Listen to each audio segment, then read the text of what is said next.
Magandang umaga po sa ating lahat. Isa pa nga, magandang umaga. Yes, mas maganda pa po kayo sa umaga. And now, pasensya na kayo sa boses ko, medyo paus pa rin. Nagkasakit tayo last week and despite sa nangyari, excited ako na awitan at papurihan na ng ating Panginoon. Kayo ba? Excited po ba kayo? Amen! O kaya kung excited kayo, tingnan natin yung bawat section. Kung sino yung talagang excited na papurihin ang Panginoon ngayong umaga. Sama-sama natin papurihan ang Panginoon. At talaga kung excited kayo, umpisahan natin dito sa kabilang side. Langit ang aking nadarama. Wait, ulitin natin. Pinakakantay natin yung chorus. Pakinggan ang chorus. Dito sa side na to.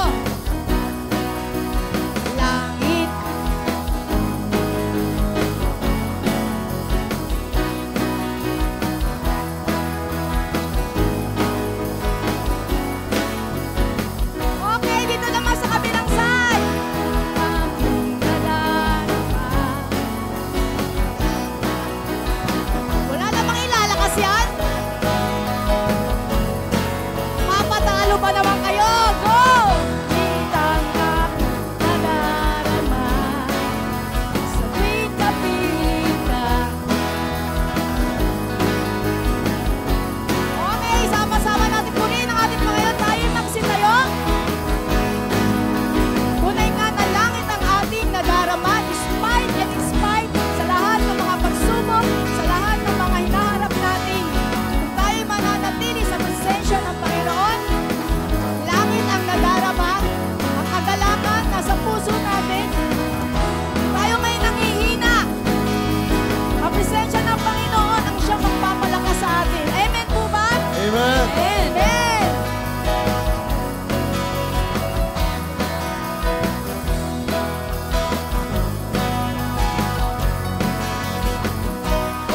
Ang kailangan ko, ang pag-ibig mo, o Diyos sa buhay ko.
Diyos sa buhay ko, ito ang kagalakan mo'y kalakasan ko.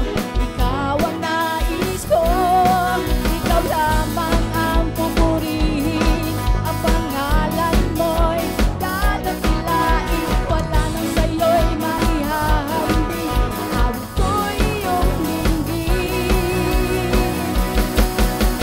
Langit ang aking nadarama sa tuwing kapiling ka, ang puso ko'y sumisigla at sa'yo'y sumasamba. Sa tuwing kapiling ka, ang puso ko'y sumisigla kapag sa'yo'y sumasamba.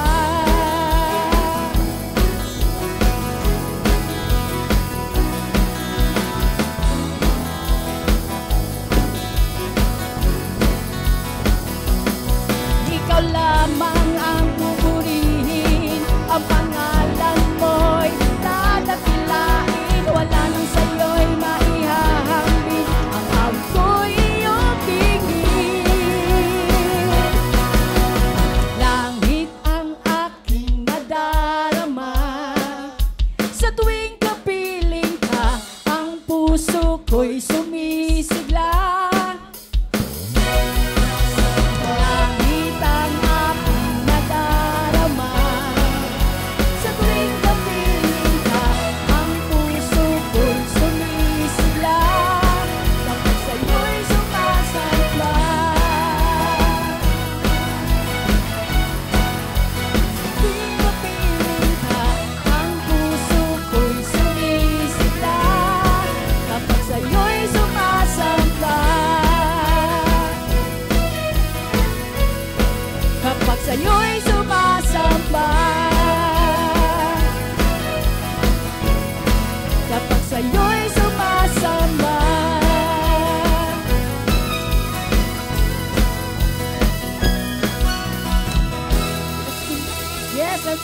clap offering to our God. Patuloy po natin siyang papurihan. Isipin po natin lahat ng mga nagawa ng Panginoon sa buhay natin. Ito man ay maganda, ito man ay malungkot, pero asahan nyo na may Diyos tayo na buhay, na patuloy na nagmamahal at nagkakalinga sa atin sa araw-araw.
You live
salamat, Panginoon, sa pagtubos mo sa amin, Lord God. Yes, Lord. Panginoon, patuloy kaming mamumuhay.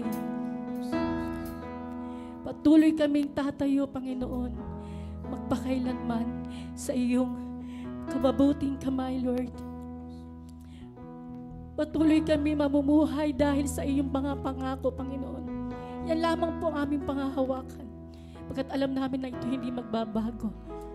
Salamat, Panginoon, at pinili mo kami na maging kapamilya mo, Panginoon. Nakasama sa iyong pagmamahal na kami tinuring mong isang anak. Salamat sa pagtubos. And Lord, we surrendered everything to you, Lord. We fully surrendered everything to you, Lord. Mas pipiliin namin, Panginoon, na manatili sa iyo magpakailanman.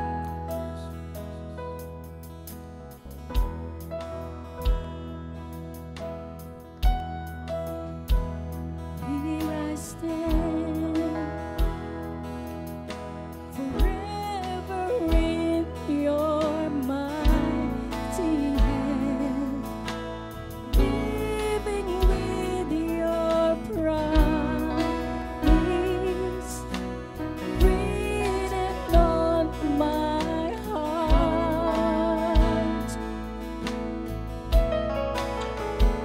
I am yours, surrendered wholly to you. You set me in your family, calling me your own. Thank you, Lord. Now I belong to you, Lord. I need your spirit, your word, your truth. Hear my cry, my deep desire to know you more. In your name, I will lift my hands to the King. This anthem of praise I bring. Heaven knows I long to love you with all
Hear my cry, my deep desire to know you more. Yes, Lord, in your name we will lift our hands, Lord. You are our King of Kings, the Lord of Lords. You are worthy of our praise, Lord. You are worthy of our praise.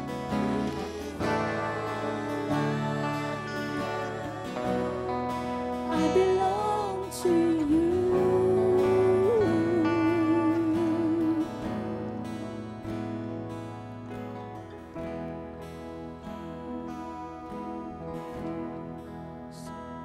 Maraming salamat, Panginoon, sa pagbibigay mo sa amin ng sukdulan, biyaya, na bagamat kami ay hindi karapat-dapat, Lord, ay patuloy mong binubuhos sa amin ng walang pasubaling pag-ibig at walang hanggang kapatawaran, Panginoon. Wala pong salita ang sasapat, Lord. Kahit anong gawin namin, Lord, hindi sapat sa pagmamahal mo. Kung gaano kalawak, kung gaano kalalim. Salamat, Panginoon. Kami binabago mo araw-araw. Salamat, Lord.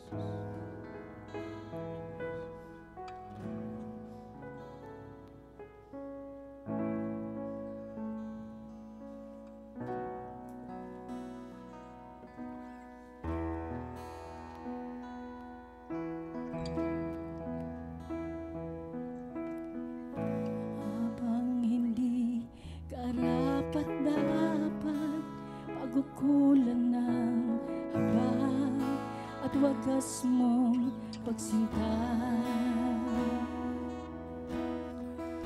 habang walang kakayanan, nasuklian ka ng mabuti sa lahat mo ginawa. Yakap mo ako sa aking karumihan, inibig mo ako nang di kayang tumbasan.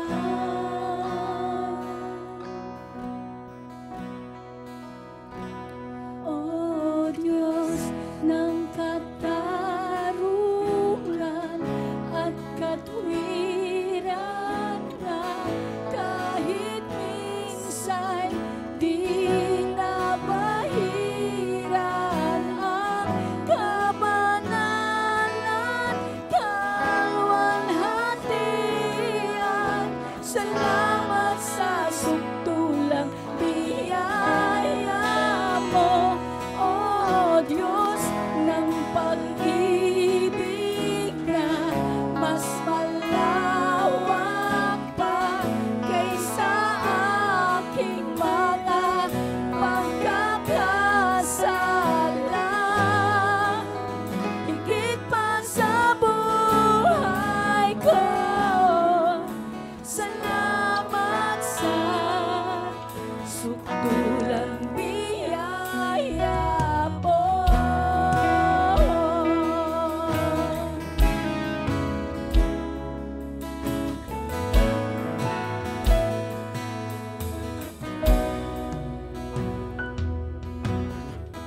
Habang hindi karapat-dapat, pagkukulan ng habag at wagas mong pagsinta, habang walang kakayanan, masuklian ka ng mabuti sa lahat mong ginawa. Yakap mo ako sa aking karumihan, inibig mo ako nang di kayang tumbasan.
tumbasan, niyakap mo ako sa aking karumihan.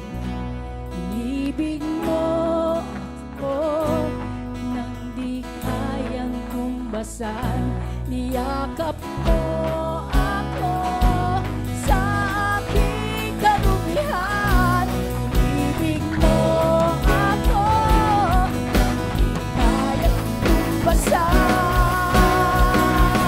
O Diyos ng katarungan at katwiran, kahit minsa'y di nabahiran ang kabanalan, kaluwalhatian.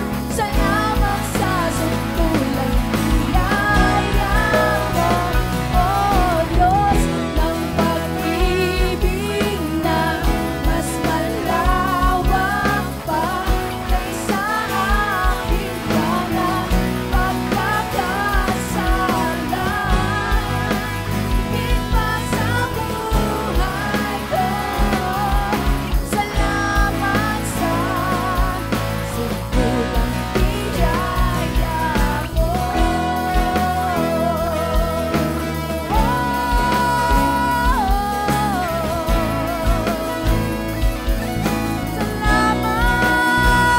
Panginoon.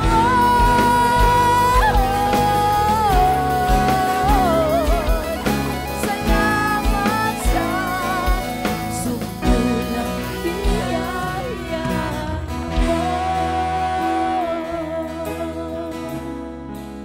Yes, Lord, salamat sa sukdulang biyaya mo, Lord God.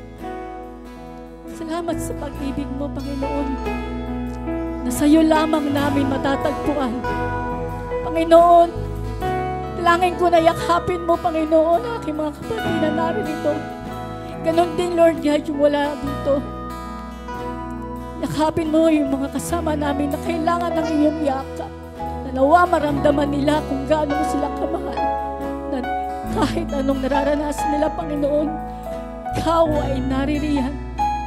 Ikaw ay kasama namin sa lahat ng oras, sa lahat ng pagkakataon. Salamat, Panginoon. Tunay nga na Ikaw ay dakila at tapat.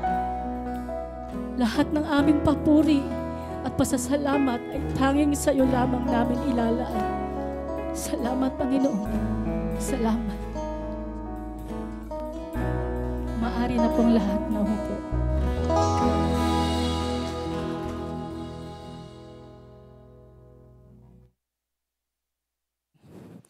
Amen. Ayan, parang bitin yung palakpakan natin kanina. Pwede pa po ba nating palakpakan ang ating Panginoon? Isang pribilehiyo po talaga, no, na awitan ang Hari ng mga hari at Panginoon ng mga Panginoon. Amen po ba? Yan. And syempre, no, isang tunay din na pagpapala na simulan natin ang week na ito na tayo ay sama-samang nagpupuri sa ating Panginoon at mamaya naman po ay ang pakikinig ng kanyang salita. Yan, nagagalak po ang ating mga puso every time na nakikita natin ang mukha ng bawat isa. Kaya pwede bang i-share natin yung mga sweet smiles natin sa bawat isa. Ayan, tingnan natin ang bawat isa. Ayan, hello, hello. And this morning din po ay meron tayong mga bisita. Gusto nating i-recognize yung ating mga first-timers dito sa ating hall. Yan. Unang-una na si Hannah Vinya. Asan si Hannah? Ayun, nandun si Hannah. Taas ka, Hannah, ng kamay para makilala. Ayan, si Hannah. Welcome sa Impact Church, Hannah. And susunod naman po ay si Pastor Alvin Reyes. Ayan. Isa sa mga pastor siya sa Nueva Ecija. Ayan si Pastor Alvin. At kasama niyang kanyang asawa na si Shekinah Reyes. Ayan. Welcome sa Impact Church. Sabi dito, do you plan on worshiping with us? Amen. Tapos, definitely yes, soon. Ayan. Yan. And gusto din nating batiin ng maligayang kaarawan ang magse-celebrate ng kanilang kaarawan para sa linggong ito. Bukas po, birthday ni Cindy de los Santos. Ayan. Nandito ba si Cindy today? Wala siya. Ayan, kung kilala niyo po si Cindy, pwede natin siyang i-PM at patiin ng happy birthday. And sa March 6 naman po ay birthday ni Kuya Henry Arellano. Yan, happy birthday. And sa March 7, si Kadrel Santilices. Okay, happy birthday, Kadrel. Tama na yung sabi ko ng name mo, pronunciation. Kadrel. Okay. And for our ministry report, of course, yung mga regions natin. Ayan. Unang-una na po, region natin sa Pedro Cruz Elementary School. Yan. Every Wednesday po, yan ay nangyayari sa PCES. Ayan. And syempre, sa Don Quintin Paredes High School and sa JP Laurel High School. And syempre, patuloy din po yung Region Friday dito naman po sa ating hall, sa Impact Church. And nagpapatuloy din po ang ating Bible study ng Malasakit Batch 1. Nagkaroon po sila ulit ng meeting kahapon sa pangunguna ni Nanay Marcel. Tama ba ako, Nanay? Yan, Malasakit Batch 1. And eto, exciting para sa ating mga young people na mahilig sa basketball. Ayan, nag-iingay sila dahil kahapon ay nagsimula na ang kanilang training. Yan. And yung atin pong basketball league ay magsa-start officially on March 16. Kaya sa mga hindi nakasama kahapon, ay may chance pa po kayo na humabol sa ating mga young people. Yan. And gusto rin po nating batiin ng happy wedding anniversary si Pastor Gerard at si Ma'am Jaet Austria. Yan, naka-off sila today. Nagsi-celebrate ng kanilang wedding anniversary. Ayan. Ito naman po, yung mga activities natin na i-mark po natin sa ating mga calendar para tayo po ay makapag-join. Unang-una na po ay ang ating Uplift Worship Night. Yan po ay sa Friday na, March 8, 2024 at sa March 15. Yan po ay tuwing gabi, 7 p.m. Sana po ay makasama namin kayo sa Friday. At sama-sama po tayo. Na-enjoy nyo ba yung ating pag-aawitan kanina? Medyo bitin, no? So, merong continuation yan sa Friday. Kaya magkita-kita tayo sa Friday. Okay po ba? Amen? Lahat ng nag-amen, ha? I-check. Okay, sana po ay makita namin kayo. Ayan. And, eto naman po ay para sa ating mga small group leaders. Magkakaroon po tayo ng meeting sa March 17. Yan po ay pagkatapos ng AM worship service. So yan, pakitandaan po, lalong-lalo na para sa ating mga small group leaders. And ito naman po ay ang ating Holy Week celebration. Yan po ay magpo-post tayo sa ating page ng devotional videos from Thursday to Saturday. So, lagi lang po tayong pumunta doon, no, para tayo, kahit na tayo ay hiwa-hiwalay, ay sama-sama po tayo sa devotion na ito. And of course, eto na nga, magkakaroon po tayo muli ng family camp. Parang mahina, ulit. Magkakaroon po tayo muli ng Impact Church Family Camp. Yon. And alam nyo na kung saan natin yan ginaganap. Okay? So, yan po pakitandaan sa ating kalendaryo, July 12 to 14, 2024. Ayan, mag-plan na po tayo. Para lahat po tayo ay makasama sa ating family camp. And part din po ng ating worship service this morning is to honor God through giving His tithes and our offering. So habang pinaprepare niyo po ang inyong mga envelope, ay basahin ko muna itong verse na nasa 2 Corinthians 9:7. It says, each man should give what he has decided in his heart to give, not reluctantly or under compulsion, for God loves a cheerful giver. So Impact Church family, let's give God's tithes and our offering.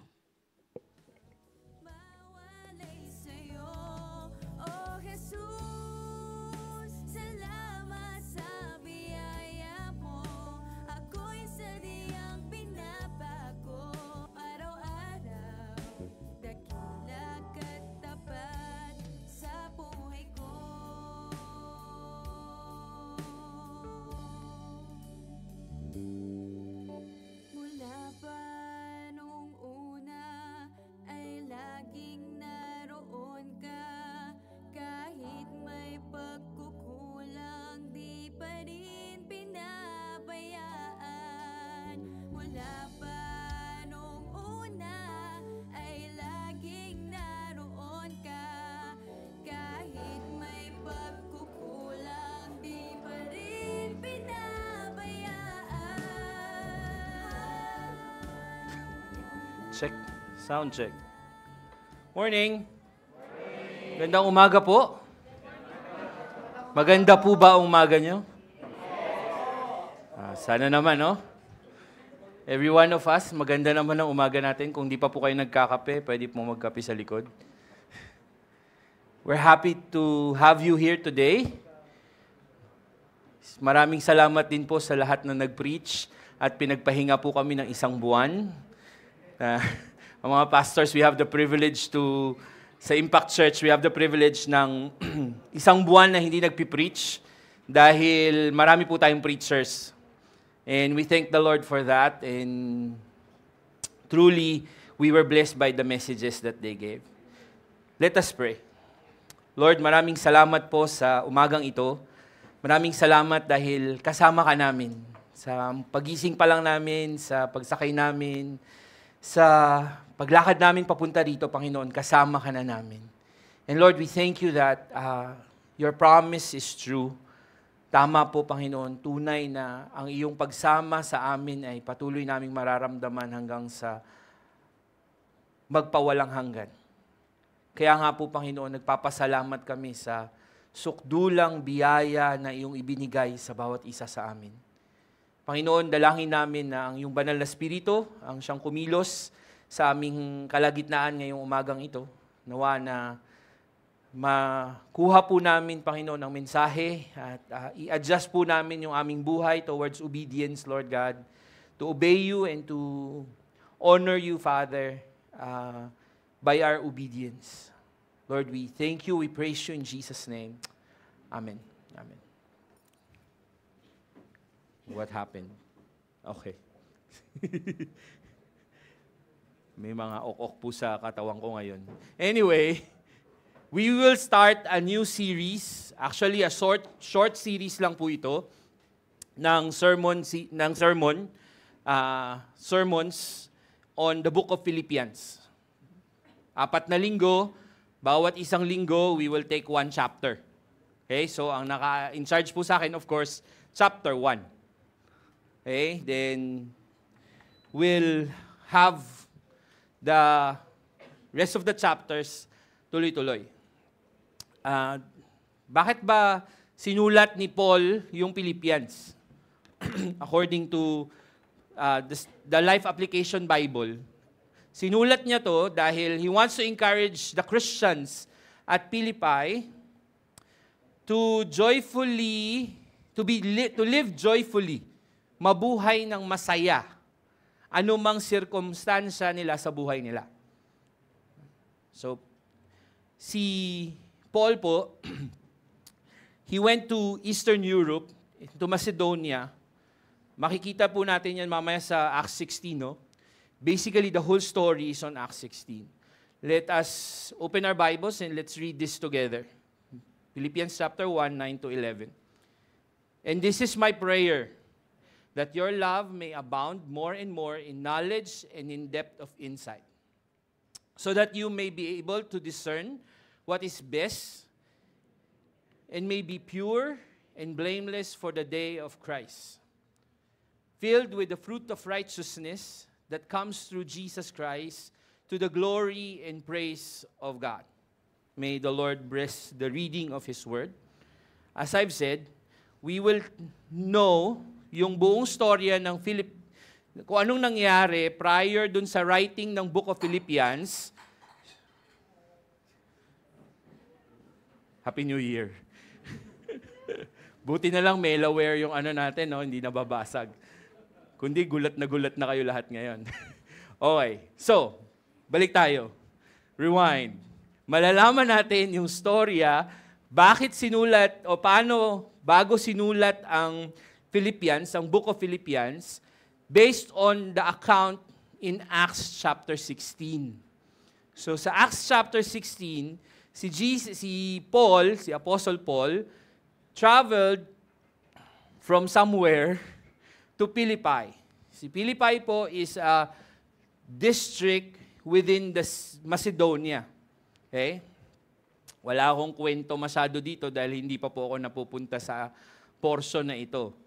No? Pero basically, Ang kwento po doon sa loob ng Acts 16, may isang babae na nagbebenta ng purple clothing.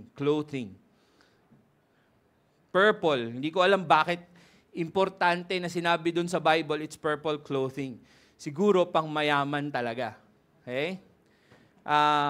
Itong tao na to, si Lydia, God worked in her heart that she listened to Paul.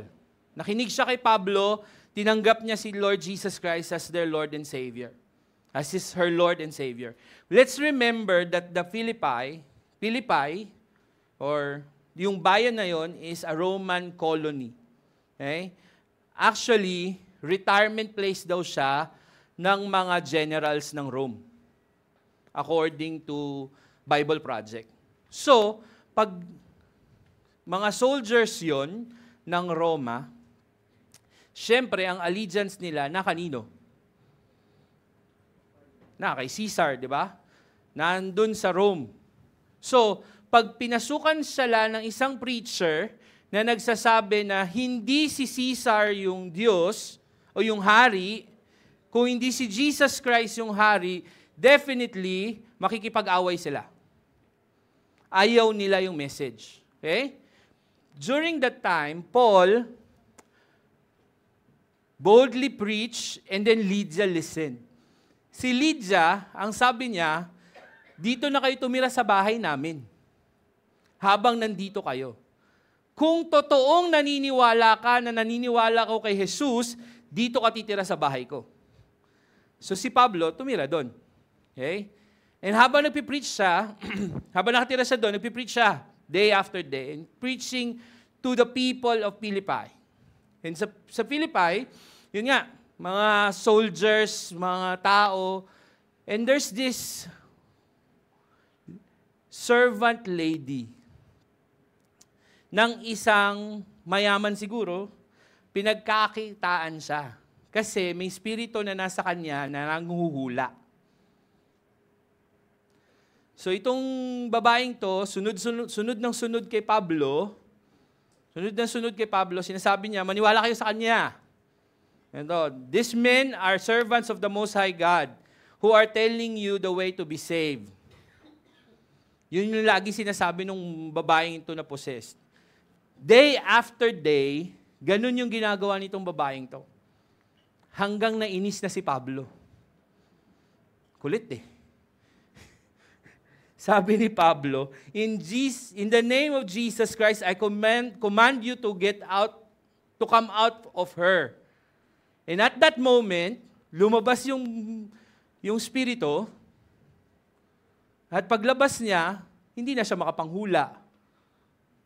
Wala na siyang saysay dun sa amo niya. Ngayon, yung amo niya, ang ginawa, pinahuli si Pablo at saka si Silas. Okay? Nung pinahuli sila, may nangyari pa. Kaso, bibitinin ko na kayo. Diba? Para magbasa kayo ng Bible nyo. Tama? Bibitinin ko na kayo. May karugtong pa yon. Ano lang tayo dito? I can't buy me love na putol-putol. Kawawa naman si Bingo. Diba? Yun nga, nagalit sa kanila, pinakulong si Pablo. Yun lang. Doon lang tayo magtatapos, okay? Babasahin niya. Sinong preacher sa linggo? Olim, tanongin mo sa Allah kung ano yung kwento ng Acts 16. Ha? Okay? So, balik tayo sa Philippians chapter 1. Sa Philippians chapter 1, what I'll do with the sermon is, look at the whole chapter, and then tignan natin yung major points. I divided it into 3, Alliance kasi ko. So, 3. And then, I'll give you some, at the end, magtatapos po ako sa ano yung pwede natin gawin. Okay? Based on what Paul is saying. Sabi natin, si Paul was writing to the Philippians to make sure that they live joyfully. Ano mang circumstansa nila sa buhay. Let's all remember that Paul, when he was writing the letter, he was in prison. Nasa prison siya, nagsusulat siya. Kagaling magsulat, ano? Actually, yung sulat niya is also being thankful to the people of Philippi. Why? Excuse me. Dahil hindi man sa humihingi ng tulong sa Philippian church, pinadala nila ang isang tao to bring money, to bring provisions for him. Okay? In that area. Kaya nga, nagsusulat siya, sinasabi niya, nagpapasalamat ako sa Panginoon dahil sa inyo. Every time I remember you, I thank the Lord. Tapos dito rin yung favorite verse natin, He who began a good work in you will continue to be faithful until He finish it. Okay? So, yung madaming kino-quote sa Philippians chapter 1 eh. Meron pa isa, akala nga ni Olim, yung to die is gain and to live is Christ. Yun yung sermon ko. Actually, hindi. Doon tayo sa 9 to 11. Pero ano bang laman ng buong chapter 1? Okay? Una, it is Paul's prayer for the believers. Okay? This is my prayer, that your love may abound more and more in the knowledge and depth of insight. Our love for the Lord may abound more and more. Palalim ng palalim. Para maintindihan natin, lumalim din po yung pagkaintindi natin sa kung ano yung tama, so that we may be able to discern what is best and may be pure and blameless for the day of Christ. Sinasabi niya, our love must abound. Di ba? Kailangan nag-uumapaw yung pag-ibig mo. Kaya nga pagka yung love tank mo kulang, nako, malaking problema yan. Lalo na pag asawa sa asawa mo. Wala ako nun eh. So hindi ko alam kung gaano kabigat. Pero sinasabi sa akin, mabigat daw. Diba? So, ako po, pagka nagpalibre na ako, ibig sabihin, kulang yung love tank ko. Pero parang yung pong parinig ko sa Facebook, daming tumawa dun eh. Tara, libre kita. Bayaran mo ha. Diba? Yun yung love tank ko. Alam ko naman kaya ko, pero minsan papalibre ako para lang ma-feel ko yung love na so that it would abound, para umapaw siya na umapaw. Pero yung pag-ibig daw na yun, kailangan may pag-intindi at malalim yung pag-intindi natin sa pag-ibig. Hindi yung pag-ibig na dinefine lang natin. Quote namin si Francis Chan dito na, yung love, it does not depend on how you define love. Gets? Ang love is always defined by the truth, and truth comes from the Word of God. And pag dun po natin yung kinuha, ibig sabihin, pag kinokorek ka ng isang tao, mahal ka ng tao na yun. Tama? Kasalasan sa mga kabataan, pag kinorek na sila, they don't love me anymore. Alis na lang ako sa church. Diba? Ayoko na. Tatandaan ko yung isang reel sa Facebook eh. Yung bata, pinagalitan siya. Ang liit-liit niya, siguro mga 6 years old siya, pinagalitan siya ng nanay niya. Tapos kinuha niya yung backpack niya, kinuha niya yung unan niya, yung toy niya, lumayas siya, lumabas talaga siya ng bahay. Hanggang dun sa kanto. Yung nanay, walang lang ginawa. Huwag niyo pong gawin yun dito kasi baka mawala talaga yung anak niyo. No? Yun no, sa Amerika kasi nangyari. So, maya-maya po, bumalik na yung bata kasi hindi niya na alam kung saan siya pupunta eh. Minsan, ganun kasensitibo tayo eh. And we define love based on our love. Based on our definition. Pero love must be defined by God's definition. And dapat malalim ng malalim yun. Kasi pag alam natin yung pag-ibig na yun, we will be able to discern what is best, and so that we may be pure and blameless for the day of Christ. Okay? That was Paul's prayer for the believers.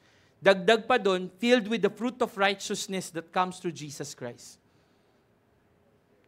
Love na may understanding, na malalim, at fruits of righteousness, so that we will be blameless and pure for the glory of God. That was Paul's prayer for each of the believer in Philippians. Most probably for all of us now. Okay? Point 1. Point 2 is Paul's prayer for himself. Ito yung following verses, 12 to 25, I think, or 26. Sabi dito ni Paul, "Now I want you to know, brothers and sisters, that what happened to me actually served as to advance the gospel." Yung pagkakulong niya, dahil pinakulong siya ng may-ari nung servant lady na yon, was for the advancement of the gospel. As a result, it became clear throughout the whole palace guard and everyone else that I am in chains for Christ. Na nakakulong siya para kay Kristo. Okay? And because of this change, most of the brothers and sisters become confident in the Lord and dared to proclaim the gospel without fear. Okay? Ano yung part na prayer ni Paul? Ang prayer ni Paul dito, gusto niya pwede niya nang mamatay pwede na siyang gusto niya nang mamatay. Okay? Yun yung prayer niya Pero ang sabi niya, I eagerly expect the hope that I will in no way be ashamed, but with sufficient courage, so that now, as always, Christ will be exalted in my body. So whether by life or by death, for me to live is Christ and to die is gain. Ang sinasabi niya dito, pwede akong mabuhay. Pwede na akong mamatay kasi sinusunod ko na si Kristo. Pag namatay ako, mas masaya dun sa langit. Tama ba? Siguro sa hirap ng buhay, pwede niyang gawin yon. Sabihin yon. Malawa, pero sabi niya, okay lang na hindi pa ako mamatay. Kasi sa gain nyo rin yun, sa kabutihan din ng mga believers na hindi pa siya mamamatay. Verse 22, if I'm going to live in this body, it will be this would mean fruitful labor for me. Yet what I shall choose, I do not know. Hindi niya alam. I'm torn between the two, the desire to depart with Christ, which is better far, but it is more necessary for you that I remain in the body. Convinced of this, I know that I will remain. And I will continue with all of you for the progress and the joy in your faith, so that through my being with you again, your boasting in Christ Jesus might abound in my account. Sinasabi niya, simple, pwede na akong mamatay.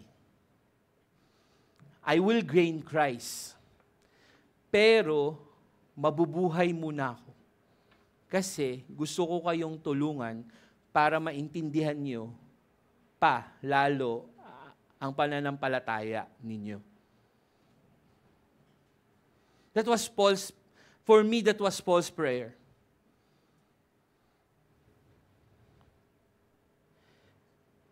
Dilemma to ng mga disciples. Lagi.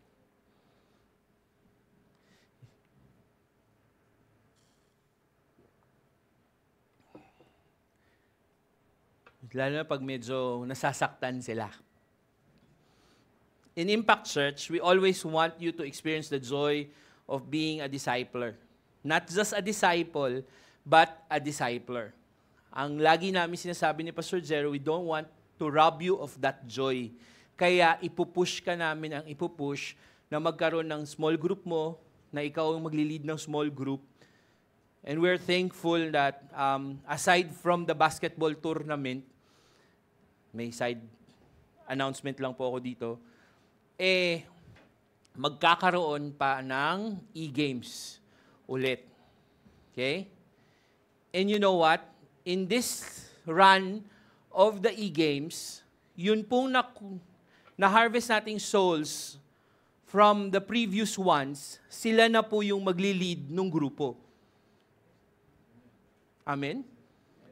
And as pastors, when we were talking about it, sabi namin, may basketball tayo, magkakaroon pa tayo ng e-games, kaya ba? Sabi ko, kaya yan. Pinahirapan ko si Pastor Olim at si Pastor Gerard. Di ba? Pero kasi, ang importante po sa campus ministry, by June and July, walang pasok. Kailangan makita pa rin natin sila dito sa church. Right? And for us to do that, we need to create relationships with them. And some people must die from becoming a member lang to elevate themselves to become leaders. And we're thankful that, ilan yun, Olim? 6? 6 na leaders ba? 4 lang.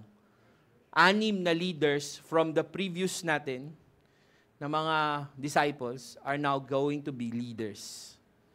And we praise the Lord for that. Marami pa po tayong pwedeng gawin. Right? As disciplers, we need to push you to become disciple makers. Kasi pagka hindi, sayang. Bakit pa kami nabubuhay? Yun lang yung gusto sabihin ni Pablo. Nabubuhay pa ako ngayon para mas maintindihan nyo yung lawak ng pag-ibig ng Diyos. Ganon din tayo mga disciplers. We want to give our lives for our disciples to understand the wideness, the depth, yung lawak ng pag-ibig ng Diyos para sa bawat isa sa atin. So that's Paul's prayer for himself. For him to continually die for Jesus Christ and let Jesus Christ live in and through him. Kasi dun lang natin makukuha at maiintindihan yung pag-ibig ng Diyos. Pangatlong punto po.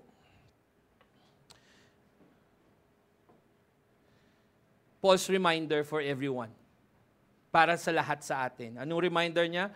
Whatever happens, conduct yourselves in a manner worthy of the gospel of Christ. Then, when I come and see you or hear about you in my absence, I know that you stand firm in one spirit, striving together as one for the faith of the gospel, without being frightened by anyone who opposed you. This is a sign to them that they will be destroyed, but you will be saved by God. Mga kapatid, ang sinasabi po ni Pablo dito, isa lang. We need to live in such a way na worthy tayo dun sa gospel na natanggap natin. That fruits of righteousness will come out of us every day. Na kahit na po ano yung mangyari, malakas yung loob natin, matibay yung loob natin. Bakit? Kasi alam natin si Kristo yung nasa loob natin. Alam dito rin po, sinasabi na we will sacrifice, we will suffer. For it has been granted to you on behalf of Christ not only to believe in Him, but also to suffer with Him. Since you are going to the same struggle I had, now hear that I still have them. Na kahit si Pablo, nahirapan siya bilang isang Kristiyano. bilang isang apostol, nahirapan sila lang ba? Kailangan tayo din. Kasama po yung paghihirap. Kahapon po I was with the youth workers of Metro Manila District under Pastor Olim. And they were telling us on manong mga problema ng mga kabataan ngayon. Ang isa doon, LGBTQ, IA++, FF, ewan ko na kung ano pa. Okay? Dumadami pa yun eh. Okay? A, B, C, D, E, F, G, H, hanggang A, B, B, C, C, D. I don't know what will we don't know what's going to happen in the world. Hindi po natin alam kung anong mangyayari. Sabi ko nga sa kanila, if the young people don't know what to do, much more the church. I remember Kuya Jason talking to us as pastors, giving us a situation na hanggang ngayon, hindi ko maisip kung anong gagawin ko bilang lead pastor. I'm still struggling about it. It's okay to struggle about it. But at this certain point in time, we need to decide. Based on the love, paano natin iti-treat ito? Knowing that homosexuality is the same as other sins, as lying, and it's always covered by God's grace. Gets nyo?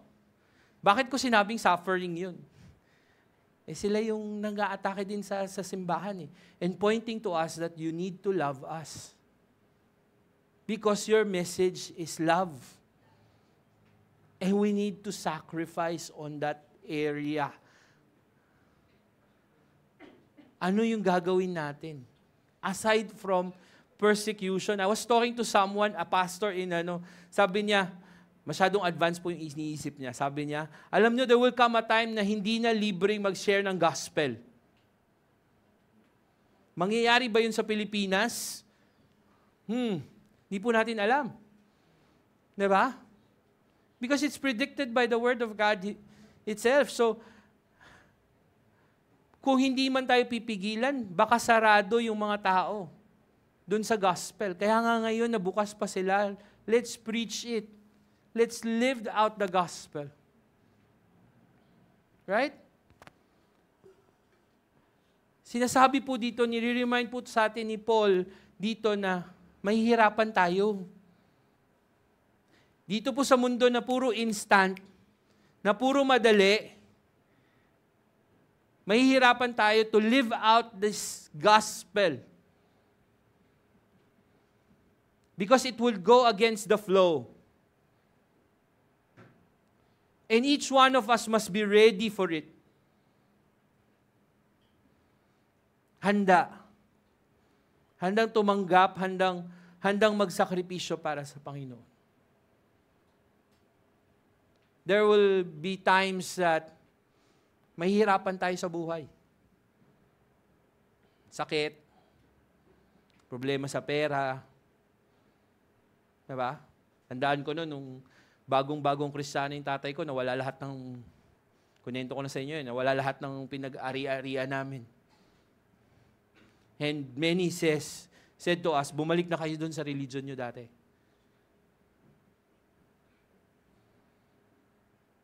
And my father stood firm in the faith and said, hindi, pagpapalain tayo ng Panginoon. And He continued to bless us. Up to now, sabi nga sa isang conversation namin ng ate ko, alam mo bless tayo ni Lord kasi work pa rin yan ng blessing yan dun sa ginawang obedience ng tatay at nanay natin.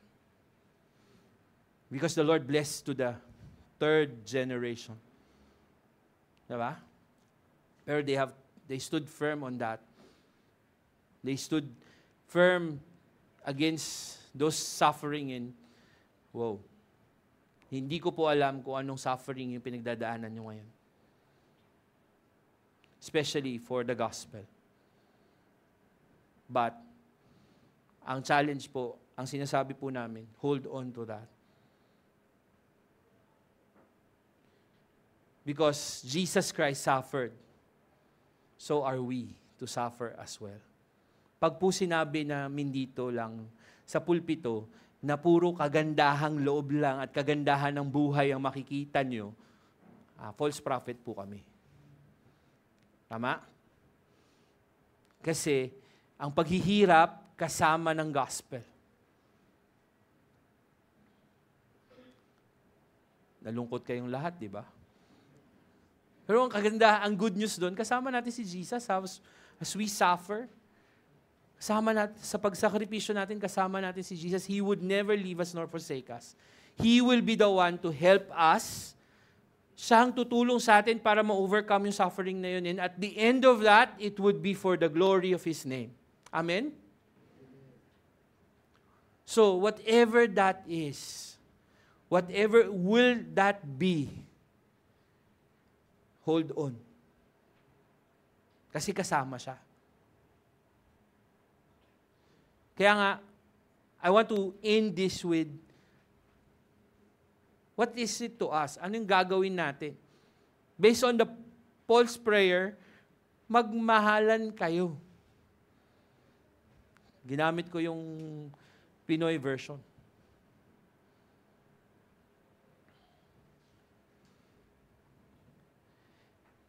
We must abound in love, in unity, as a church. Mahayaw mo minsan siya kasi parang hindi gumingiti. Mahalin mo pa rin siya para ngumiti na siya. Diba? Tingnan nyo, nag-itian kayong lahat.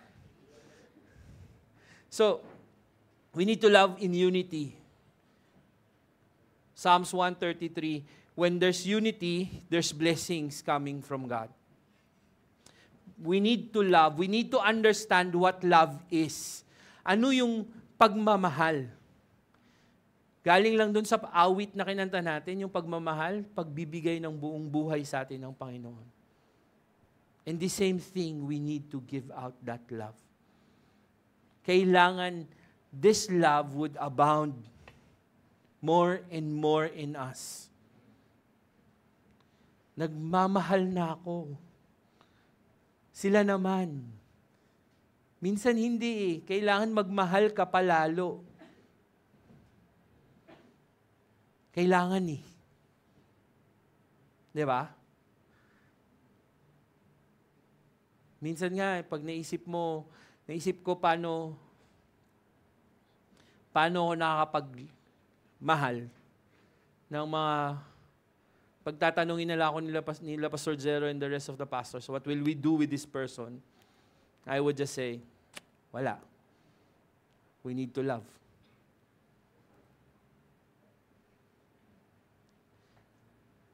Saan ang gagaling yun? Kay Lord. Right? We need to possess this kind of abounding love that would enable us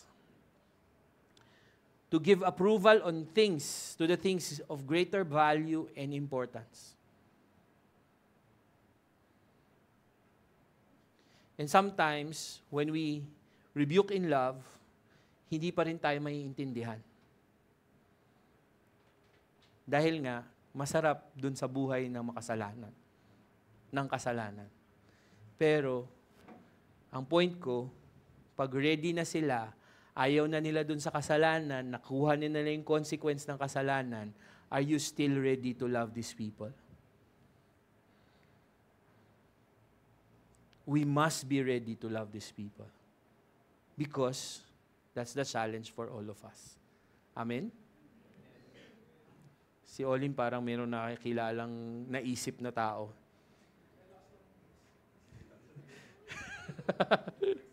Okay. Love. Magmahalan tayo. Pangalawa po, magkaroon ng karunungan para mapili ang best. Hindi lang yan sa love life. Amen? Magkaroon ng karunungan para mapili mo yung best. Ano yung gagawin mo? Yan yung prayer ni Paul that we would bound in love and have that knowledge. And yung knowledge na yon, deepening understanding of the love of God. Na ano ba yung tama at ano ba yung mali? Ano ba yung pipiliin ko, yung tama o yung mali? Madaling sabihin, di ba? Siyempre tama. Pero we need to have an understanding of that love. So we may be able to choose what to do. A Christian can have an understanding, knowledge of the Word. That is to be able to explain the meaning to others. But without having an experiential knowledge of the same, mahihirapan siya to explain what God's love is. Gets? Kaya tayo, we go through sacrifices, we go through suffering so that we can tell others, ito siya. This is the love of God, and I experience this kind of love. Di ba? Minsan po kailangan paranas mo muna para maintindihan nila. And ganun po ang Diyos sa atin. Pinaparanas niya kung ano yung mga dapat nating maintindihan, maranasan, para yung pag-ibig niya na naintindihan natin, naranasan natin, maituro natin sa iba. That we would live that life worthy of the calling and of the gospel. Mahalan tayo, magkaroon tayo ng karunungan para mapili ang best. Pangatlo, mapuno tayo ng magagandang qualities mula kay Christ. That as we experience all those suffering, it would produce qualities, characters of loving, merciful, kind. All these qualities would be in us. And lahat po tayo, we want to be like Christ, right? Gusto nating maging katulad ni Kristo kung paano siya magmahal, paano siya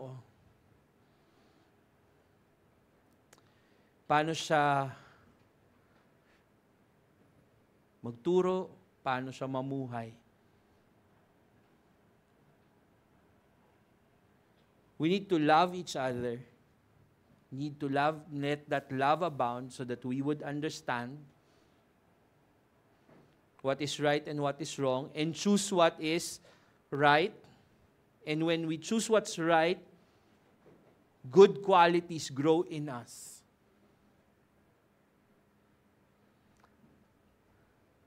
Namumunga tayo ng tama. And yun yung gusto ng Panginoon. And yun yung prayer na yun. Remember, we can only understand when we read the Word of God. We would only understand and have these things if we take time to understand and experience God's love through His Word.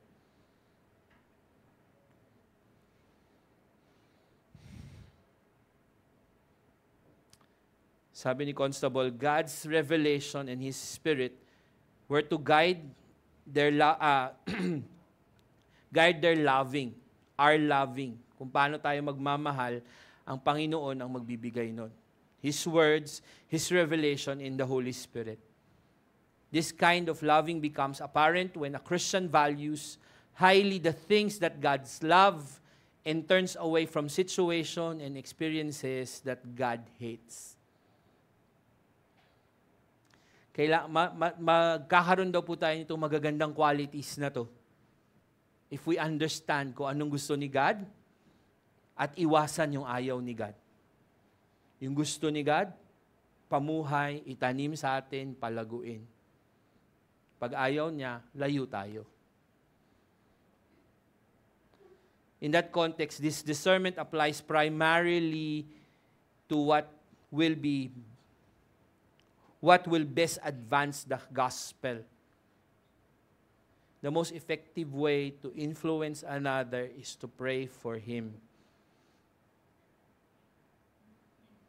To pray to that person, for that person, so that he or she will also remember or know how to love and live a life worthy of the gospel.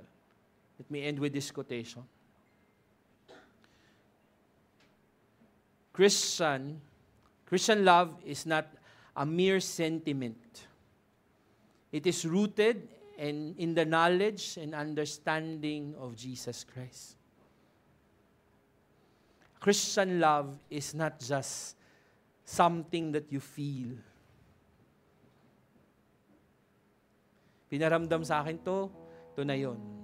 Hindi po. Hindi lang siya sentiment, hindi lang, I love you. It's not that easy, right? Christian love, dahil it involves correction, it involves rebuking, it involves na yung identity mo rooted sa Panginoon, na lahat-lahat rooted sa Diyos, in the center of, Jesus is at the center of everything. So it's not just a sentiment. A sentiment, an emotion can be rocky. Right? Pero kung yung pagmamahal po natin is rooted in the knowledge of who God is and in the understanding of what Christ did to us, wow, you will be able to love more and more and more. So, a life worthy of the gospel is a life who loves. A life who's worthy of the gospel is a life who loves, rooted in the knowledge and the understanding of God's love and life. It is enabled by Christ Himself. Nagagawa natin dahil kay Kristo, ginagawa natin para sa ikapupuri at ikararangal ng pangalan ng Panginoong Jesus. That indeed, Jesus Christ is the center of everything. My prayer is that we will live such a life worthy of the gospel, a life who loves, even if letting yourself die, mamatay yung sarili mo, so that Christ may live in and through you. Let's all pray. Our Father, we thank you for the love that you have for each one of us. Maraming salamat, Panginoon, sa pag-ibig na iyong ipinadama sa bawat isa sa amin. Tunay nga po, Panginoon, na sukdulan ng iyong biyaya. Sukdulan ang iyong pagmamahal sa bawat isa sa amin. Kaya po kami nagpapasalamat sa iyo. Dalangin po namin, O Diyos, ngayong umagang ito, na kami po ay maging karapat-dapat sa pagmamahal na iyon. At sa mensahe, sa good news ng gospel na ito, that we will also live a life of love and with the understanding and its rootedness is upon the word and the love of Jesus Christ. Father, we ask that your Spirit empower each one of us. Ang iyo pong banal na Espiritu ang tumulong sa bawat isa sa amin upang magmahal, upang ipamalita sa buong mundo na si Kristo ang daan ng buhay at ang katotohanan. At siya, sa Kanya nagmumula ang lahat ng pagmamahal at pag-ibig dito sa mundong ito. Panginoon, maraming salamat sa aming pong patuloy na pagbulay-bulay.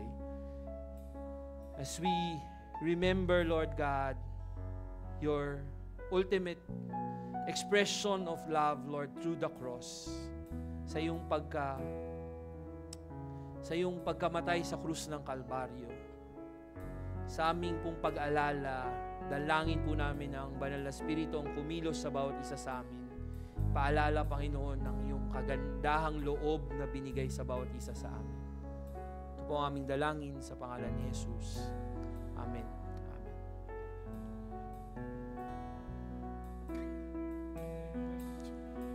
Those who are helping me to distribute the elements to come.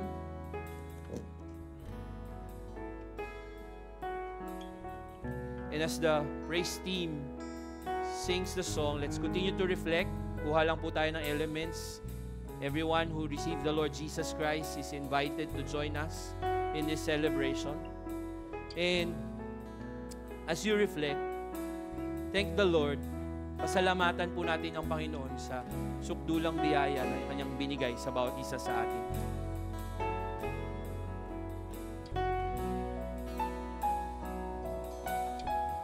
Habang hindi karapat-dapat, pagkukulan ng hapag at wagas mong pagsinta. Habang walang kakayanan, nasuklian ka ng mabuti sa lahat mong ginawa. Habang hindi karapat-dapat, pagkukulan ng habag at wagas mong pagsinta. Habang walang kakayanan, masuklian ka ng mabuti sa lahat mong ginawa. Niyakap mo ako sa aking karumihan. Inibig mo ako nang di kayang tumbasan. O Diyos ng katarungan at katuwiran, na kahit minsay di na mahiran ang kamanalan, kalwalhatian. Salamat sa sukdulang biyaya mo, O Diyos ng pag-ibig na mas malawak pa kaysa aking mga pagkakasala. Higit pa sa buhay ko, salamat sa sukdulang biyaya mo.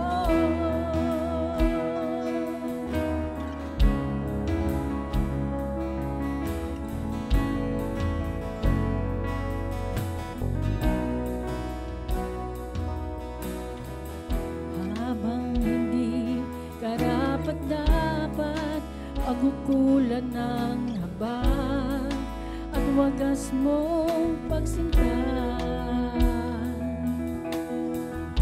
Habang walang kakayanan, masuklian ka ng mabuti sa lahat mong ginawa. Niyakap mo ako sa aking karumihan. Ibig mo ako nang di kayang tumbasan. Yakap mo ako sa aking karumihan. Inibig mo ako nang di kayang tumbasan. O Diyos ng katarungan at katwiran, na kahit minsay di na mahiran ang kamanalan, kalwalhatian. Salamat sa sukdulang biyaya mo, O Diyos ng pag-ibig na mas malawak pa kaysa aking mga pagkakasala. Higit pa sa buhay ko, salamat sa sukdulang biyaya mo. Tayo po yung magsitayo.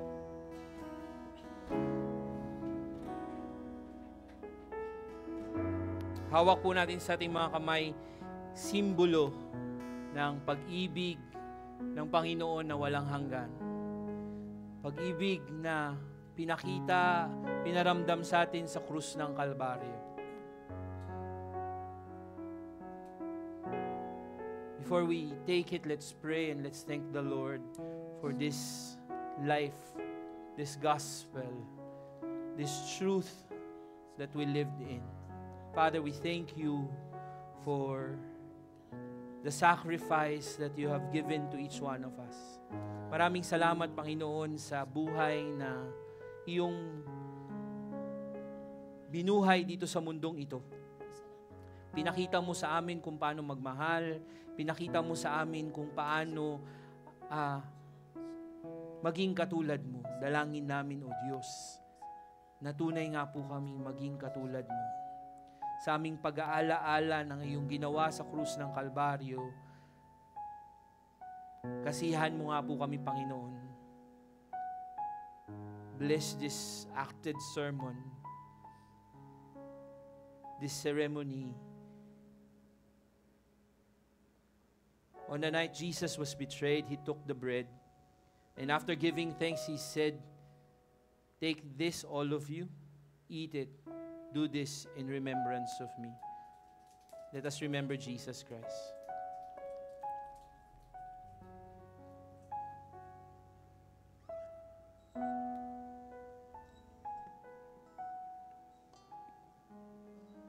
In the same way, He took the cup after supper. He had given thanks to the Father. He distributed it and said, This cup is a symbol of the new covenant in my blood. Do this whenever you drink it in remembrance of me. Let's remember Jesus Christ. For whenever we eat of the bread and drink of the cup, we proclaim the Lord's death until He comes again. Lord, we thank you that you are coming again for each one of those who believed in you. Sa lahat po ng naniwala sa inyo. Panginoon, dalangin namin, bilang iyong mga anak, bilang naniwala sa iyo, patuloy po naming palawakin ang iyong kaharian dito sa mundong ito. Sa pamamagitan ng pagbuhay, as we live our lives, Lord, sa pamamagitan ng ipapasamuhay namin ang iyong salita, ang iyong pag-ibig at ang iyong pagmamahal. Lord, we pray that you will empower each one of us to live a life worthy of the gospel. Live a life of love. Lord, as we face life sa pagharap po namin sa buhay, masaya man ito, malungkot, masalimuot, dalangin po namin na samahan mo kami. Dalangin po namin, O Diyos, na iparamdam mo ang iyong kamay na nagigiya sa bawat isa sa amin. At nawa, Panginoon, kami po ay patuloy na lumalim sa pagkakilala sa iyo. And that you will infill us with your love so that we might abound with it and give it away to others, Lord God. Lord, as we face the week, there would be challenges. Some of our members, some of our believers, Lord, fellow believers are suffering now. Nakakaranas, Panginoon, ng maraming bagay sa mundong ito. Dalangin ko ang iyong pagsama sa kanila. Sa mga pangangailangan namin, O Diyos, na pinansyal, physical, spiritual at emosyonal, dalangin po namin that you will feel it, Lord God. Punuan mo po ang lahat ng pangangailangan ito. At nawa, O Diyos, na ikaw ang siyang mabuhay sa amin ngayon at magpakailanman. Mga kapatid, the Lord bless you and keep you. The Lord make His face to shine upon you and give you peace now and forevermore. Amen and amen.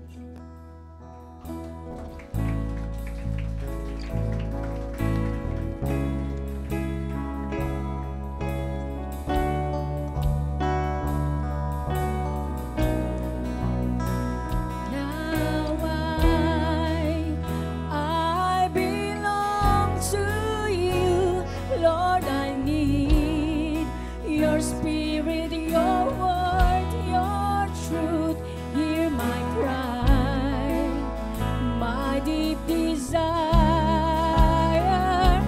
to know you more. In your name, I will lift my hands to the King. This anthem of praise I bring, heaven knows. I long to love you with all I am. Now I belong to you, Lord. I need your spirit, your word, your truth. Hear my cry, my deep desire to know you more.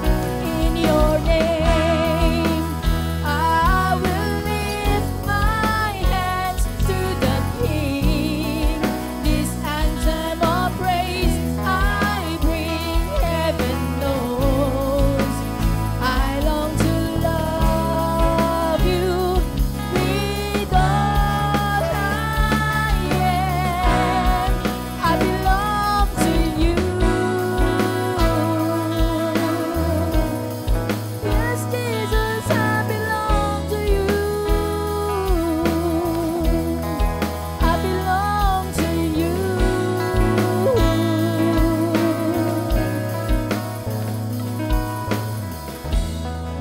Magandang umaga po. Nawa pagpalain po tayo ng Diyos sa araw na ito at sa buong week po na darating. Salamat po.